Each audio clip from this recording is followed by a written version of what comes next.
I go to Highland High School.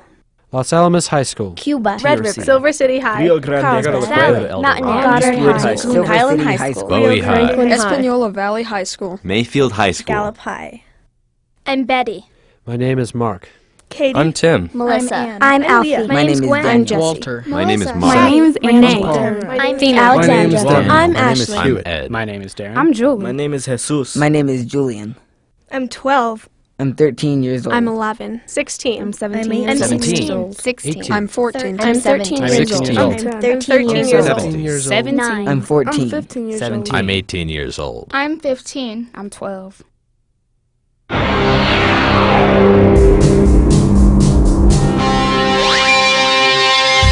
We were cruising when we met these people, so we cruised and hung out. I told my auntie that I wanted to spend the night at my grandma's house, so she said yeah. I didn't like lying to my auntie, which I did so I could go to the party. That weekend, I went with my friend, telling my mom that our softball team was going to have a sleepover. She believed me. When I was picked up, I was really excited because this was the first real party I was going to. It all started when I was in 8th grade. I was in a new place, new school, new home, even a new me. So I just became a rebel. I'm getting ready about 8 p.m., curling my hair, putting on my makeup, and dressing to match. Call my friend to see if she's ready.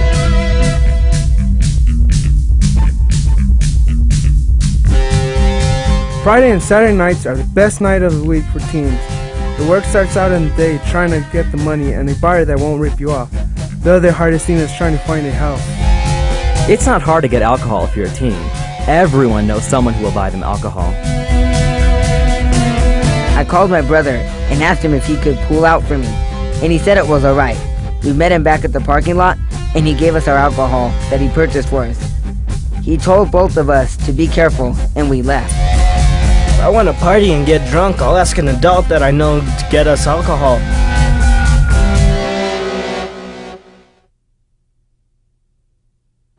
She kept the house bubbly. Music, she was always singing, dancing. She came home and did her chores, and she knew how to get her way. Because she would do it, and then she'd tell me, Mom, can I go shopping with Josephine? And her mom, oh sure, you know, I did all my chores. That's just the way she was. And if I wasn't feeling good, she'd clean and make something to eat. She was just a good girl. She was just like always happy. She was always happy and singing and dancing and everything. She was younger than me, so she always wanted me to do her hair and her makeup and find her clothes, just stuff like that. Well, we met in church when I was in about 6th grade, and she was just beginning to start ministry and helping out in the church. Well, she liked to go to church with her mom. They were there every Sunday at Victory Outreach, and she loved kids. She worked at a rec center at Victory Outreach, working with the kids. What we do is we pick up kids that are from all over the Albuquerque area who are kind of in poverty or don't have both parents there, even kids that do, and just get them out of their regular environment, bring them to church. She helped me on my bus. She was always really happy. Every time I'd see her, she'd come up and give me a hug, say hi.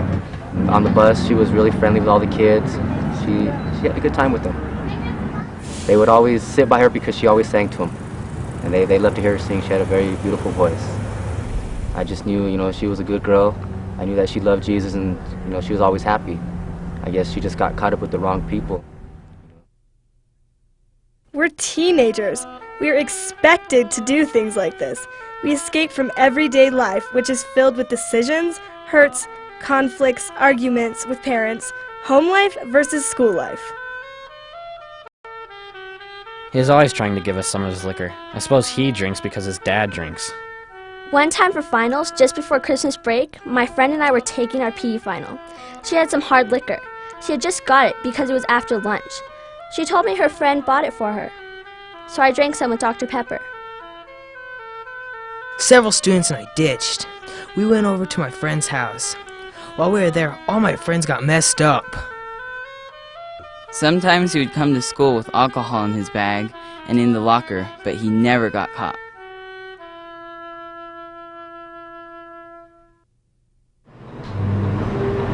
So after she got out of bus ministry on Saturday, she would go to the salon and help me. So she knew all my clients also. Okay, she got up Friday morning. She has an alarm. She gets up. She got ready. She came and kissed me, and she went off to school. And then I went to work, and I worked a few hours, and she called me at work. And she called me from one of her classes and asked me if she can go with Stephanie to spend the night. Because I had told her I wasn't really sure if it was okay. So she was bugging me like all day long. She really wanted to go. My sister called and my niece was having a slumber party. So they asked if she could go, and my wife said don't let her go. And my daughter kept on saying, please daddy, please, and let me go.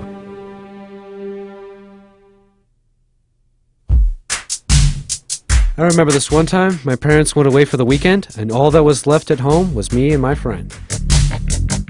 Once when I went to a party at my friend's house, his parents bought the alcohol, and there was a whole bunch of parents there. My friend and I were just watching them drink. They looked like they were having fun. They were all laughing. One other reason why teens turn to alcohol is because of lack of discipline from the parents. I've seen how the parents have just let their son or daughter go out and do whatever. The parents just think that everything's okay. I asked my parents if I could go with my friend, only I told them I was going to watch a movie and spend the night. They didn't let me. My friend's dad is a really cool guy.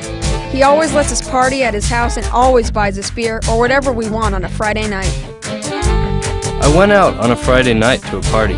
We had it at Mike's house because no one was home. So they asked if she could go, and my wife said don't let her go.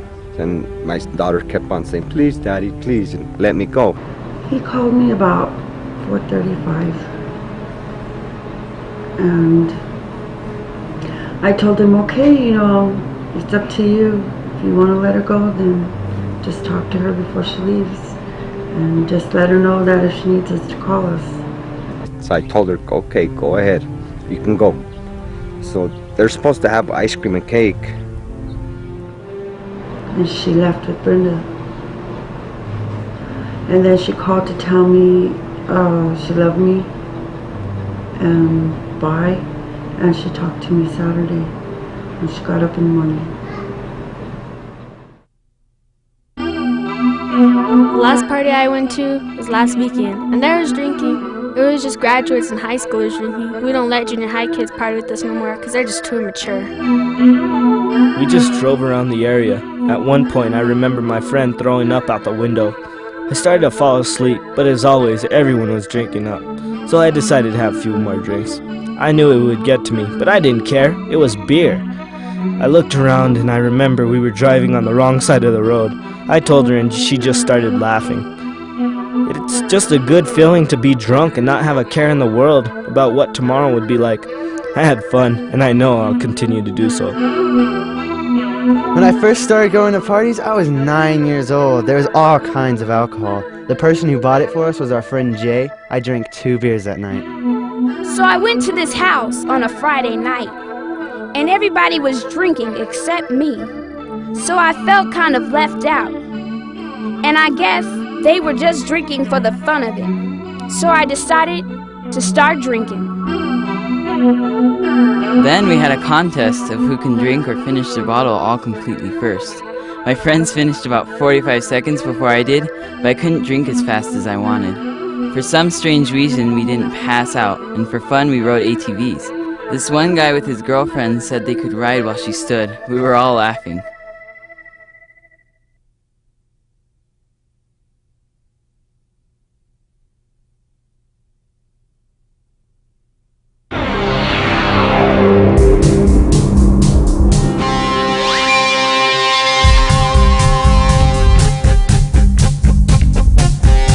There's so many different images put on alcoholism these days, like commercials, you look sexy if you're holding a beer, or it's cool if you're drinking.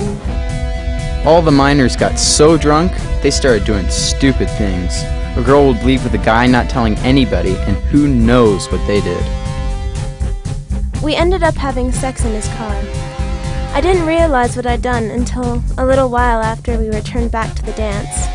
As the alcohol wore off, I grew angry with myself. I like to drink at some points, but I go for the flavors. I don't get down with the real hard liquor. I asked where she went, and they told me she left with the guy. I got so scared. I heard a lot of noise, then I saw her staggering toward us. She was laughing. She told me she slept with the guy. She told me that she didn't know where she was, or whose house she was at. I mean, she was crying. Well, as I went to get her, she was crying. I asked her what was wrong. It was just me, my sister, and my sister's husband. We sat around in their truck at a dance and passed around a bottle of hard lemonade. They were all drinking, and my best friend went off by herself to go to the bathroom, and one of the older guys saw her. She tried to tell the guy to leave her alone, but he would not. She tried to scream for help, but no one could hear her. There were a group of guys drunk and out of control in one room. I heard a girl screaming very shrilly. I went over and it was my best friend. Everyone kept telling me, "Take it easy." I should have listened, but I didn't. Kept right on drinking. But then something started to happen to me. I guess you can say I was having a seizure.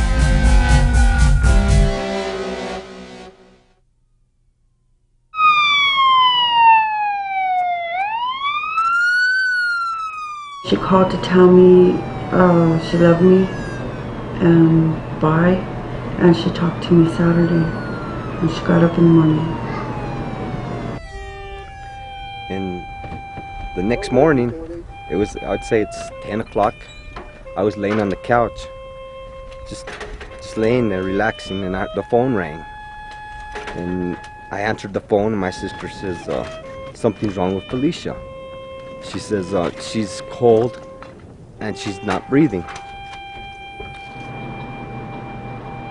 Saturday morning, I got up early and went to work because I had a wedding up to.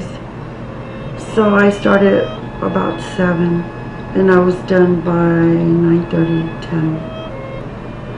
And then I got a phone call from my husband, and he said that his sister called and said that Felicia wasn't breathing.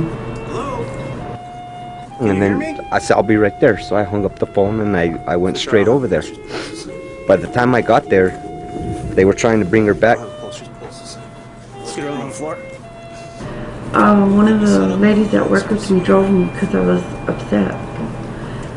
So I called Brenda on her cell phone, and she said they were still at her mobile home for me to come there. So she took me there, and I went in, and they wouldn't let me in that room. The paramedics were in there, and they wouldn't let me in.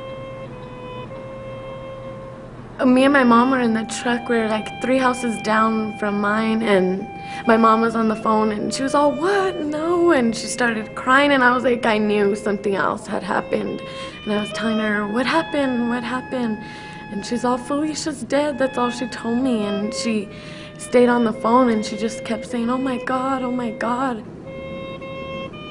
That morning, I had woken up and I got ready, and I was getting ready to go to a church gathering, and my friend Delilah called me, and she told me that Felicia had passed away. And so I was like, "Well, what do you mean, Felicia?" I was like, "How could this happen?" And we pulled into the driveway, and she just stayed there crying. She couldn't tell me anymore. So I had all these thoughts going through my head about what could have happened to such a loving little girl, you know what I mean?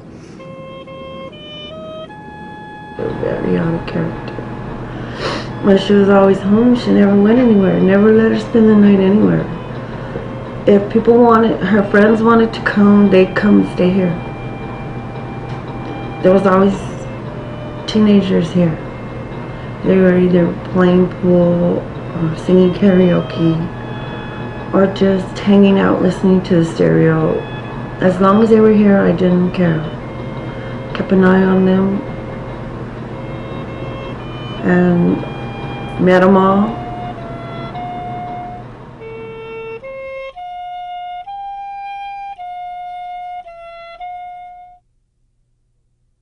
I was so drunk that my friend couldn't control me no more, so they took me home to my mom's house.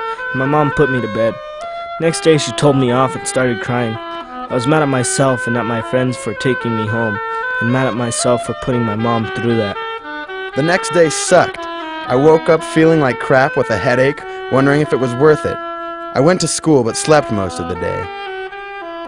I would be so hungry and so thirsty, but my stomach won't take it.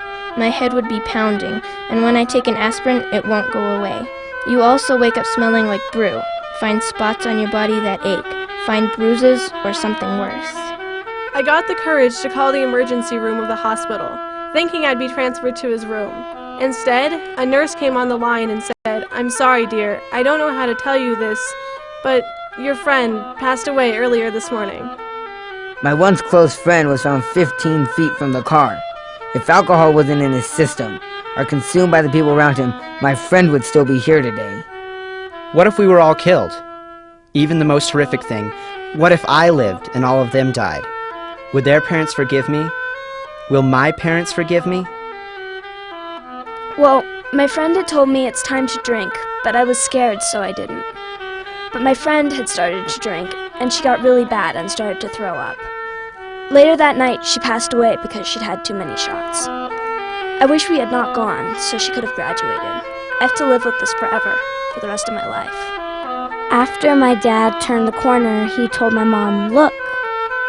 It was Jane's car. From the look of it, she ran straight into a tree. The policeman told us that Jane drank 2 times the legal level for an adult.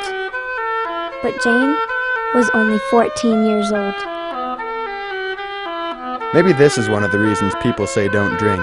It's like there is another person inside of you that comes out. This person is the very bad person, and it'll make you do things you would never dream of doing when you're sober.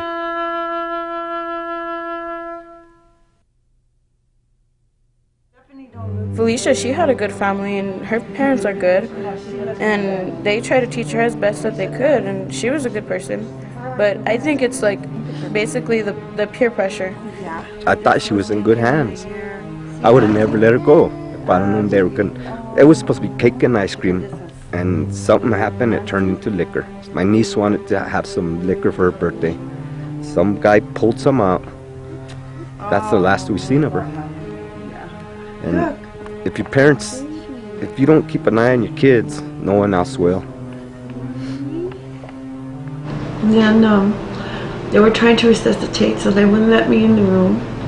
And I was just pacing and praying, and I got this feeling inside. And then they put her in a stretcher and they were taking her out. And when they brought her out, her lips were like purple. And just, she didn't look like she was alive. But she was still warm. And I just kept talking to her to come back. You think nothing will go wrong, and it does. It hits you in the face, and you don't know what's going on. You let them go somewhere, and it gets out of hand, and it's over. I mean, they call you and they say she's gone. And then I jumped in the ambulance with them, and they went to the hospital. And they wouldn't let me go in there, so they told me to go in another room. And they just came out a couple of minutes later and said she was gone. And I just couldn't believe it. And then they told me it was probably alcohol poisoning. She was very, very intelligent and just always happy, and I don't know, maybe her friends, maybe she just wanted to try it one time, and that one time was the last time. I know that she's in heaven now, and I guess she had to die, I guess, for some reason. to teach other kids that they shouldn't drink. Because she was only 14 years old, full of life, and under peer pressure.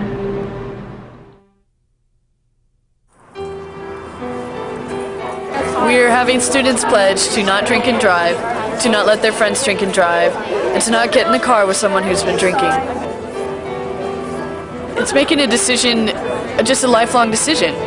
You need to make it now. Not then. It has to be, it's an important decision that you just can't change offhand. It will have to start with the youth. It really has to start with the youth because we're the future and we're the present. And that's, where the problem is, in most cases. Sometimes it's not us, but we have to make a choice now. Most weekends are a blur, but that's what we like about it. The unreality of things. It's like being a whole other person. Quiet people become loud and talkative people become quiet and observant. I'm sure most parents know exactly what I'm saying. Come on now, you all once were teenagers. You all have experienced a taste of what we go through. You all know what happens at parties. But it's one's own choice. We all choose what we take into our bodies. Drunkenness, hooking up, sex, fights, drunken rage, being too happy. Then sickness, throwing up, the hangover, the feeling of unmorality. I'll never do this again. Yeah, right. They'll be doing it again next weekend.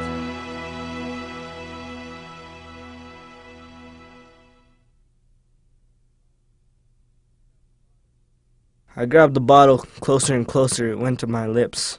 I could feel the rim of the bottle against my lips. I could taste it. I felt it going down my throat. I could hear my name being praised and chanted among them. Then I heard the car door open. A hand grabbed the back of my shirt and yanked me out. Shut the door. I looked up and it was my older cousin. He pulled me to my feet, yelling at me, threw me in his car and took me home. I don't really see my so-called friends anymore. Whenever I do, they're either drunk or pissed off because they can't get drunk. I don't drink. I have been asked more than a dozen times to try it. You'll really like it. It makes you feel good. Yes, it's very hard to say no, but I know it's right for me, and also what it can do later on, the addictive part of it. I don't have to drink and get drunk to have fun. I hung around for a few hours and went home. They asked me if I wanted a ride, but I said, I'll walk home instead. From my point of view, I think they do it because they think it is a cool experience, and they think it is the only way to fit in with a group. I also know that some of my friends and relatives abuse alcohol, because that's the only way to get their minds off the worries or stress. Most of these worries are because of lack of love, lack of communication with parents. Maybe there is a lost one in the family, or the parents have separated. This causes them to think that life is not worth living. Therefore, they turn to alcohol to get rid of their worries. My pals were anxiously trying to make me have a drink. But I thought, no, it's not me. So I told them, no thanks, I'll be the safety driver. It was a Friday, and I wanted to go someplace and do something instead of just staying home. So I asked my mom if I could use the truck. She let me without hesitation. Later, when the dance was over, a couple of my friends went with me in my truck and followed others to a party. At first they were playing pool and watching TV. Then later they started to bring out the alcohol. Everyone drank and asked me if I wanted some. They know that I never drink, so they were all watching to see if I was going to drink. I didn't feel any pressure because they didn't really force it on me. They just wanted to see if I would. All that I did was look at the drink and smelled it, then passed it back. I wasn't about to try something that could ruin my life, and I didn't want to look and act stupid. I talk to them and they're like, you want to go party? I'm like, no, that's okay. I have family things to do. And it's not worth it. It's just like, and like my friends are like, well, why don't you want to go? I was like, well, because look what it's done to everybody. Look what it's doing to people, and it could just kill you and mess up your whole life. So it's not worth it.